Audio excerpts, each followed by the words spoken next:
This episode of D-News is proudly brought to you by Subaru.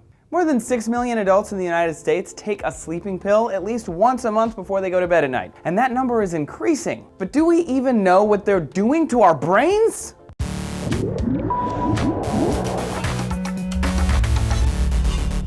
Hey there friends, Trace here for D-News. Sleeping pills, or more accurately, sleep aids, are growing in popularity, but are they helping us? A study from the CDC called the National Health and Nutrition Examination Survey found sleep aid use increased in the first decade of this century significantly, with more women than men using these sleep aids. They come in a variety of types, but most common are sedative hypnotics, which means it's a pill which mimics being knocked out for a surgical procedure. Benzodiazepines and non-benzodiazepines are in this type. They're sometimes called Z drugs because they all have Z's in them. Other than these, some people are prescribed antidepressants or powerful antihistamines because they make you drowsy. Some of these aids succeed in knocking you out by depressing the central nervous system. Others, like antihistamine, increase drowsiness. There's a newer drug class of orexin receptor antagonists, which block a brain chemical which keeps you aware and wakeful. Each of these drugs are great for knocking a human out, but being unconscious?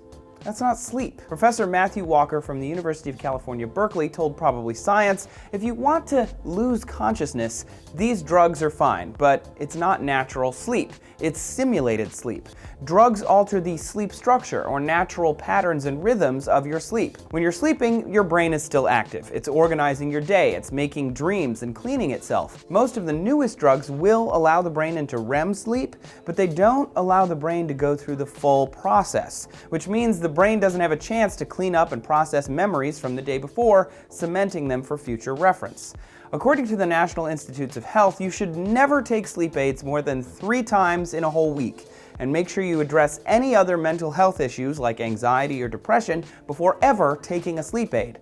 The problem is, many of these pills can be habit-forming, and accidental overdoses are possible, though at least they're not usually lethal. A popular alternative to drugs is melatonin, a natural hormone which resets your circadian rhythm clock.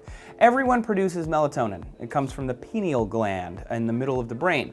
When the sun drops, melatonin production ramps up for the next 12 hours, helping you feel less aware and awake, usually starting around 9 p.m. The problem with melatonin pills is that they're not regulated by the FDA, so the amount of the hormone in the pill isn't standardized. If you take too much, your body might get used to a higher level than you naturally produce. This isn't a drug that you should be taking willy-nilly, because it doesn't make you sleep, it only helps you to fall asleep. Scientific tests done with placebos and melatonin, by the way, found that there's actually no difference between the two. For people who don't like pills, psychological or behavioral training can help encourage sleep and has the added benefit of encouraging full, natural sleep rather than sedation. The training starts with things as simple as cutting caffeine 6 hours before bed and turning off screens 3 hours before, as well as using redshift software like Flux to simulate evening sun on your computer screen. I use it, it works really well. I like it a lot. Have you ever taken a sleeping pill? Do you find a bedtime routine helps you? I find simply saying the word sleepy actually makes me more sleepy. Is that weird? I guess it kind of is weird. One place where you don't want to sleep is behind the wheel. So why not make your car even more awesome and check out Techzilla's Patrick Norton. He teamed up with Subaru to customize 3 high-mileage Subaru cars so their charity-minded owners can keep doing their thing and helping the world. Check out his handiwork on the Second Chance Subaru series at revision3.com/Subaru. Share your sleepy time routines down below. Make sure you subscribe, and thanks for watching D-News, everybody. Sweet dreams.